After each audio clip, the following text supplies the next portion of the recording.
ಆತ್ಮೀಯ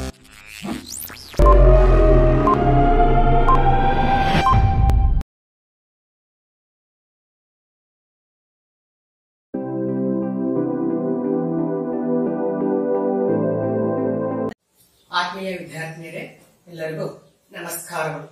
ಇಂದು ನಾವು ಭಾರತದ ಮೇಲೆ ಅರಬ್ಬರ ದಾಳಿಗಳ ಬಗ್ಗೆ ನಾವು ಇಂದು ತಿಳಿದುಕೊಳ್ಳೋಣ. ಇಲ್ಲಿ ನಮಗೆ ಎರಡು ರೀತಿಯಾದಂತಹ ಕ್ವಶನ್ಗಳು ನಮಗೆ ಕೇಳುತ್ತಾರೆ. ಭಾರತದ ಮೇಲೆ ಅರಬ್ಬರ ದಾಳಿಗೆ ಕಾರಣ ಮತ್ತು ಪರಿಣಾಮಗಳ ಬಗ್ಗೆ ವಿವರಿಸಿ ಅಂತ ಕೇಳ್ತಾರೆ, ಅಥವಾ ಭಾರತದ ಮೇಲೆ ಅರಬ್ಬರ ದಾಳಿಗಳ ಬಗ್ಗೆ ಕೇಳ್ತಾರೆ. ಸಪರೇಟ್ ಆಗಿ ಕೇಳಿದ್ರೆ 10 ಮಾರ್ಕ್ಸ್ ಕೇಳಿದ್ರೆ, ಕೂಡಿಸಿ ಕೇಳಿದ್ರೆ ಅಂದ್ರೆ ಅರಬ್ಬರ ದಾಳಿಗೆ ಕಾರಣ, ಘಟನೆ ಮತ್ತು ಪರಿಣಾಮಗಳ ಬಗ್ಗೆ ಕೇಳಿದ್ರೆ 15 ಮಾರ್ಕ್ಸ್ ಗೆ ಕೇಳುವಂತ ಚಾನ್ಸಸ್ ಜಾಸ್ತಿ ಇರುತ್ತೆ. ಒಂದು ಉದ್ದೇಶ ಏನಪ್ಪಾ ಅಂದ್ರೆ, ಪ್ರಾಚೀನ ಕಾಲದಿಂದಲೂ ಕೂಡ ಭಾರತದ ಮೇಲೆ ಹಲವಾರು ವಿದೇಶಿಗರು ದಾಳಿಯನ್ನ ಮಾಡಿದರೆ ಅದರಲ್ಲಿ ಅರಬ್ಬರು ಕೂಡ ಒಬ್ಬರು. ಇನ್ನೊಂದು ವಿಶೇಷ ಏನಂದ್ರೆ, ಭಾರತದ ಮೇಲೆ ದಾಳಿಯನ್ನ ಮಾಡಿದಂತಹ ಮುಸ್ಲಿಮರಲ್ಲೇ ಮೊಟ್ಟ ಮೊದಲಿಗರು ಯಾರಪ್ಪ ಅಂದ್ರೆ ಅರಬ್ಬರು ಅಂತ ಏನಪ್ಪ ಅಂದ್ರೆ ನಾವಿಲ್ಲಿ ಕರಿತೀವಿ. ಪ್ರಾಚೀನ ಕಾಲದಿಂದಲೂ ಕೂಡ ಭಾರತೀಯರ ಮಧ್ಯೆ ಮತ್ತು ಅರಬ್ಬರ ಮಧ್ಯೆ ವ್ಯಾಪಾರ ಸಂಪರ್ಕಗಳು ಕೂಡ ನಡೀತಾ ಇದ್ವು. ಆದರೆ ಭಾರತದ ಮೇಲೆ ಅರಬ್ಬರು ಕ್ರಿಸ್ತಶಕ 636 ಮತ್ತು 37ರ ಸಮಯದಲ್ಲಿ ಮೊಟ್ಟ ಮೊದಲ ಬಾರಿಗೆ ಪಶ್ಚಿಮ ಕರಾವಳಿಯ ಮೂಲಕ ದಾಳಿಯನ್ನ ಮಾಡಿದ್ರು. ಆದರೆ ಅಂದಿನ ಕಾಲದ ಅರಸ ಆಗಿದ್ದಂತ ಬದಾಮಿ ಚಾಲುಕ್ಯರ ಇಮ್ಮಡಿ ಕುಲಕೇಸಿ ಅರಬ್ಬರನ್ನ ಸೋಲಿಸಿ ಹೊರಡುಗೊಳಿಸುತ್ತಾರೆ.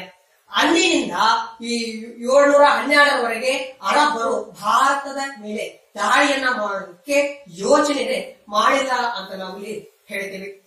ಹಾಗಾದರೆ ಭಾರತದ ಮೇಲೆ ಅರಬ್ಬರ ದಾಳಿಗೆ ಮುಖ್ಯ ಕಾರಣಗಳು ಏನು ಅನ್ನೋದನ್ನು ನಾವು ನೋಡಿದರೆ, ಇಸ್ಲಾಂ ಧರ್ಮದ ಪ್ರಸಾರ, ಇಸ್ಲಾಂ ಧರ್ಮದ ಸ್ಥಾಪನೆ ಮಾಡೋದು, ಭಾರತದ ಸಂಪತ್ತನ್ನ ದೋಚೋದು ಮತ್ತು ತಕ್ಷಣ ಕಾರಣ ಅಂತ ಹೇಳಿ ನಾವಿಲ್ಲಿ ನೋಡ್ತೀವಿ. ಒಂದು ಇಸ್ಲಾಂ ಧರ್ಮದ ಪ್ರವಾದಿಗಳಾಗಿದ್ದಂತಹ ಮೊಹಮ್ಮದ್ ಪೈಗಂಬರರು ಏನಪ್ಪಾ ಅಂದ್ರೆ ಇಡೀ ಇಸ್ಲಾಂ ಧರ್ಮದ ತತ್ವಗಳು ಜಗತ್ತಿಗೆ ಗೊತ್ತಾಗಬೇಕನ್ನೋ ಉದ್ದೇಶದಿಂದ ಏನ್ ಮಾಡಿದಪ್ಪ ಅಂತಂದ್ರೆ ಇಸ್ಲಾಂ ಧರ್ಮದ ತತ್ವಗಳನ್ನ ಪ್ರಸಾರವನ್ನ ಮಾಡೋ ಪ್ರಾರಂಭವನ್ನ ಮಾಡಿದ. ಅವನ ನಂತರದಲ್ಲಿ ಅವನ ಉತ್ತರಾಧಿಕಾರಿಗಳಾಗಿದ್ದಂತಹ ಖಲೀಫರು ಆ ಇಸ್ಲಾಂ ಧರ್ಮದ ಪ್ರಚಾರ ಮಾಡುವ ಒಂದು ಹೊಣೆಗಾರಿಕೆಯನ್ನ ಕೈಗೆತ್ತಿಕೊಳ್ಳುತ್ತಾರೆ. ಈ ಒಂದು ಉದ್ದೇಶದಿಂದ ಭಾರತದಲ್ಲಿ ಕೂಡ ಇಸ್ಲಾಂ ಧರ್ಮದ ಪ್ರಚಾರವನ್ನ ಮಾಡಬೇಕು, ಪ್ರಸಾರವನ್ನ ಕೂಡ ಮಾಡಬೇಕು ಅನ್ನುವ ಉದ್ದೇಶದಿಂದ ಅರಬ್ಬರು ಭಾರತದ ಮೇಲೆ ದಾಳಿಯನ್ನ ಮಾಡಿದ್ರು ಅಂತ ನಾವಿಲ್ಲಿ ಹೇಳ್ತೀವಿ. ಇನ್ನು ಎರಡನೇದಾಗಿ ಇಸ್ಲಾಂ ಧರ್ಮದ ಸ್ಥಾಪನೆ.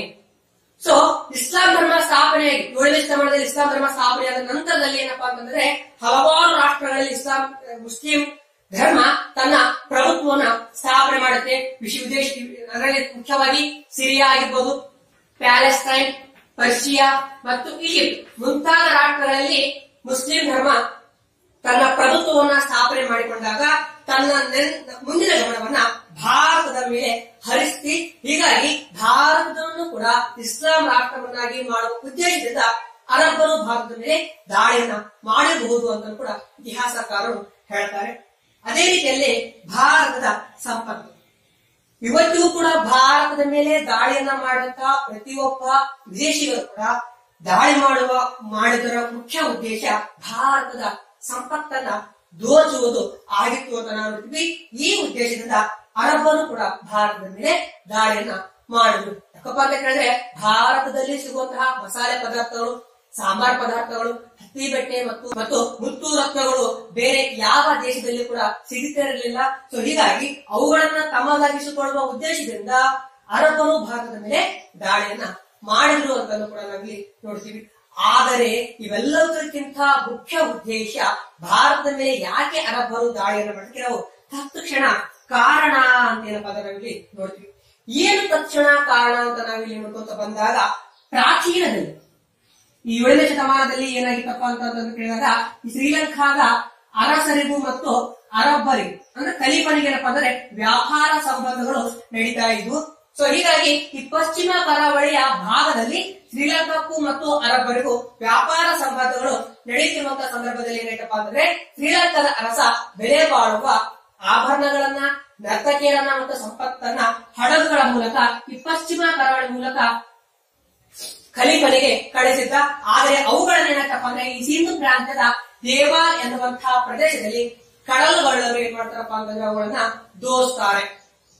ಹೀಗಾಗಿ ಇವುಗಳನ್ನ ದೋಚ ಸಂದರ್ಭದಲ್ಲಿ ಏನಾಗುತ್ತಪ್ಪ ಅಂತಂದ್ರೆ ಈ ಅಲ್ಲಿನ ಖಲೀಫನಾಗಿದ್ದಂತಹ ವಾಲಿದನು ತನ್ನ ಪರ್ಷಿಯನ್ ಪ್ರಾಂತಾಧಿಕಾರಿಯಾಗಿದ್ದಂತಹ ಹಜಾಜನಿಗೆ ಈ ಒಂದು ವಿಷಯವನ್ನು ಮುಗಿಸ್ತಾರೆ. ಸೊ ಹಜಾಜ್ ಏನ್ ಮಾಡ್ತಾರಪ್ಪ ಅಂದ್ರೆ ಅಂದಿನ ಸಿಂಧ್ ಪ್ರಾಂತ್ಯದ ಅರಸ ಯಾರಾಗಿದ್ರಪ್ಪ ಅಂತ ಕೇಳಿದ್ರೆ ದಾಹಿರ್. ದಾಹಿರ್ ಏನಾಗಿದ್ದಪ್ಪ ಅಂತ ಕೇಳಿದ್ರೆ ಸಿಂಧ್ ಪ್ರಾಂತ್ಯದ ಅರಸ ಆಗಿದ್ದ. ಆ ದಾಹಿರನಿಗೆ ಈ ಹಜಾಜನು ನಮ್ಮ ಒಂದು ಸಂಪತ್ತನ್ನ ನಿನ್ನ ಪ್ರದೇಶದ ಕಡಲುಗಳನ್ನು ದೋಚಿದ್ದಾರೆ, ಸೊ ಅವುಗಳನ್ನ ವಶಪಡಿಸಿಕೊಳ್ಳೋ ಜವಾಬ್ದಾರಿ ನಿನ್ನದು. ಇಲ್ಲದಿದ್ದರೆ ಏನು ವಶಪಡಿಸಿಕೊಂಡಿರುವಂತಹ ಸಂಪತ್ತನ ಭಾಗವನ್ನ ನೀವು ನಮಗೆ ನಷ್ಟದ ರೂಪದಲ್ಲಿ ನೀಡಬೇಕು ಅಂತ ಹೇಳುವುದು ಆಜ್ಞೆಯನ್ನ ಮಾಡ್ತಾನೆ. ಆದ್ರೆ ದಾಹಿರನು ಈ ಆಜ್ಞೆಯನ್ನ ತಿರಸ್ಕಾರವನ್ನ ಮಾಡ್ತಾನೆ. ಸೊ ಇದರಿಂದ ಸಿಟ್ಟಿಗಿದ್ದಂತಹ ಹಜಾಜ್ ಭಾರತದ ಮೇಲೆಗೆ ತನ್ನ ಸೈನ್ಯವನ್ನ ಕಳಿಸ್ತಾನೆ. ತನ್ನೊಬ್ಬ ದಂಡನಾಯಕನಾಗಿದ್ದ ಕ್ರಿಸ್ತಶಕ 711ರಲ್ಲಿ ಉಬೇದುಲ್ಲಾನ ನೇತೃತ್ವದಲ್ಲಿ ಮೊಟ್ಟ ಮೊದಲ ಬಾರಿಗೆ ಸೈನ್ಯವನ್ನ ದಾಹಿರನ ಮೇಲೆ ಕಳಿಸ್ತಾನೆ. ಆದ್ರೆ ದಾಹಿರು ಈ ಉಬೇದುಲ್ಲಾನನ್ನ ಕೊಲೆ ಮಾಡಿ ಮುಸ್ಲಿಂ ಸೈನ್ಯವನ್ನ ತೊಡಗೊಡಿಸ್ತಾನೆ. ಇಷ್ಟಕ್ಕೆ ಸುಮ್ಮನಾಗಿದ್ದಂತಹ ಹಜಾಜ್ ಮತ್ತೊಮ್ಮೆ ಈ ಬುದಾಯಿಲನ ನೇತೃತ್ವದಲ್ಲಿ ಮತ್ತೊಂದು ಸೈನ್ಯವನ್ನ ಕಳಿಸ್ತಾನೆ. ಅವಾಗಲೂ ಕೂಡ ಏನಾಗಿತ್ತಪ್ಪ ಅಂತಂದ್ರೆ ಈ ಬುದಾಯಿಲನ್ನು ಕೂಡ ಏನ್ ಮಾಡ್ತಾರಪ್ಪ ಅಂತಂದ್ರೆ ದಾಹಿರು ಕೊಲೆ ಮಾಡ್ತಾರೆ. ಸೊ ಹೀಗಾಗಿ ಈ ಎರಡೂ ಒಂದು ಸೋಲಿನಿಂದ ಕೆಂಗಂಡಂತಹ ಹಜಾಜ್ ಆಗ ತಾನೇ ಉತ್ಸಾಹಿ ಯುವಕ, ರಣೋತ್ಸಾಹಿ ಶ್ರೇಷ್ಠ ಯುವಕನಾಗಿದ್ದಂತಹ ಮೊಹಮ್ಮದ್ ಬಿನ್ ಖಾಸಿಮನಿಗೆ ಭಾರತದ ಮೇಲಿನ ದಾಳಿಯ ನೇತೃತ್ವವನ್ನ ವಹಿಸಿಕೊಳ್ತಾನೆ. ಸೊ ಮೊಹಮ್ಮದ್ ಬಿನ್ ಖಾಸಿಮ್ ತನ್ನ 25,000 ಸೈನಿಕರ ಒಂದು ನೆರವಿನಿಂದ ಕ್ರಿಸ್ತಶಕ 712ರಲ್ಲಿ ಭಾರತದ ಒಂದು ದಾಳಿಗೆ ಮಾಡಿದ ಅಂತನೂ ಕೂಡ ನಾವು ಇಲ್ಲಿ ನೋಡ್ತೀವಿ. ಸೊ ಹಾಗಾದ್ರೆ ಮೊಟ್ಟ ಮೊದಲ ಬಾರಿಗೆ ಕ್ರಿಸ್ತಶಕ 712ರಲ್ಲಿ ಮೊಹಮ್ಮದ್ ಬಿನ್ ಖಾಸಿಮನು ದೇವಾಲ್ ಮೇಲೆ ತನ್ನ ಆಕ್ರಮಣವನ್ನ ಮಾಡೋದ್ರ ಮೂಲಕ ಭಾರತದ ಮೇಲಿನ ದಾಳಿಯನ್ನ ಅವನು ಮಾಡಿದ ಅಂತ ನೋಡ್ತೀವಿ. ವಿದ್ಯಾರ್ಥಿನಿಯರೇ, ಇಲ್ಲೊಂದು ನೆನಪಲ್ಲಿಟ್ಕೊಳ್ಳಿ, ಭಾರತದ ಮೇಲೆ ಮೊಟ್ಟ ಮೊದಲ ಬಾರಿಗೆ ದಾಳಿಯನ್ನ ಮಾಡಿದಂತಹ ಮುಸ್ಲಿಂ ಯಾರಪ್ಪ ಅಂತ ಕೇಳಿದ್ರೆ ಮೊಹಮ್ಮದ್ ಬಿನ್ ಖಾಸಿಮ್ ಅಂತ ನಾವು ನೋಡ್ತೀವಿ. ಯಾರಪ್ಪ ಅಂತ ಕೇಳಿದ್ರೆ ಅವರು ಅರಬ್ಬರು ಅಂತ ಕೂಡ ನಾವು ಇಲ್ಲಿ ಕರಿತೀವಿ.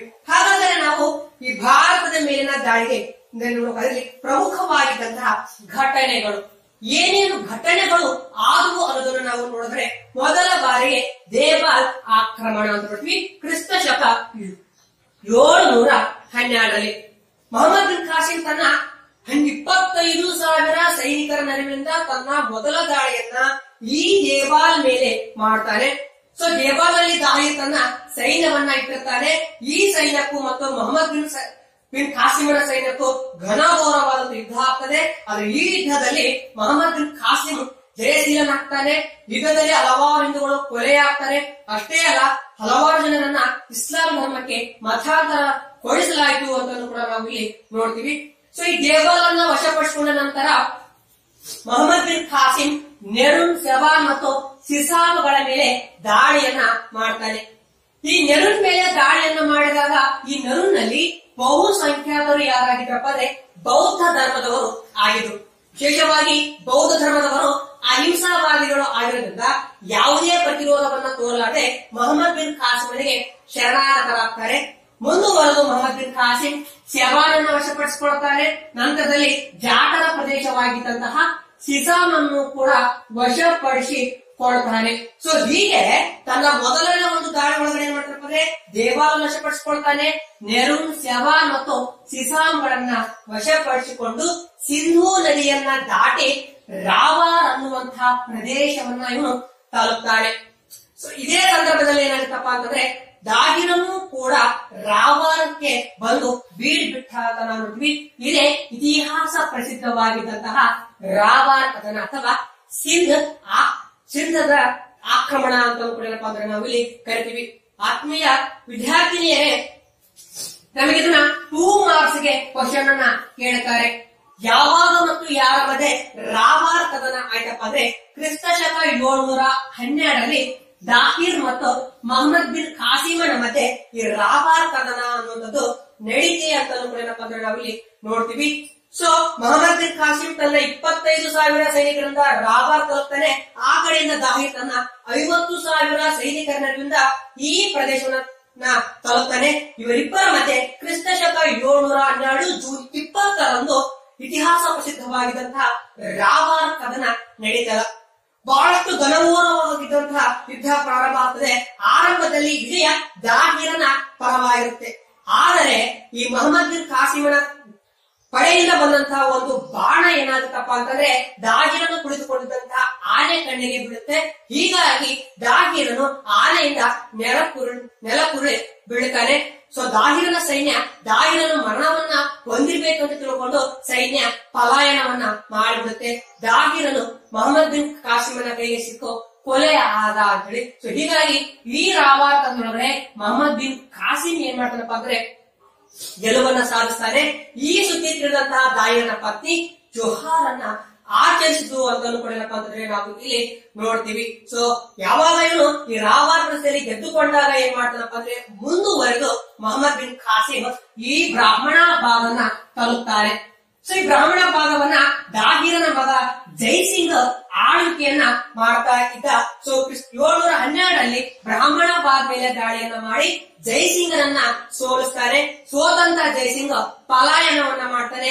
ಬ್ರಾಹ್ಮಣ ಭಾಗ ಏನಂತಪ್ಪ ಅಂತಂದ್ರೆ ಮೊಹಮ್ಮದ್ ಬಿನ್ ಕಾಸಿಮನ ಕೈವಶ ಆಯ್ತು ಅಂತ ನೋಡ್ತೀವಿ. ಅಷ್ಟೇ ಅಲ್ಲ, ಬ್ರಾಹ್ಮಣ ಭಾಗದಲ್ಲಿ ದಾಹಿರನ ಹೆಣ್ಣು ಮಕ್ಕಳಾಗಿದ್ದಂತಹ ಸೂರ್ಯದೇವಿ ಮತ್ತು ಪರಿಮಳ ದೇವಿ, ಸೂರ್ಯದೇವಿ ಅಥವಾ ಸೂರಜ್ ದೇವಿ ಅಂತ ಕೂಡ ಕರೀತಾರೆ. ಈ ಸೂರ್ಯದೇವಿ ಮತ್ತು ಪರಿಮಳ ದೇವಿ ಇವರಿಬ್ಬರನ್ನು ಕೂಡ ಮೊಹಮ್ಮದ್ ಬಿನ್ ಕಾಸಿಂ ಬಂಧಿಸಿ ಖಲೀಫನಾಗಿದ್ದಂತಹ ವಾಲಿದನ ಹತ್ತಿರ ಅವನು ಕಳಿಸ್ತಾನೆ.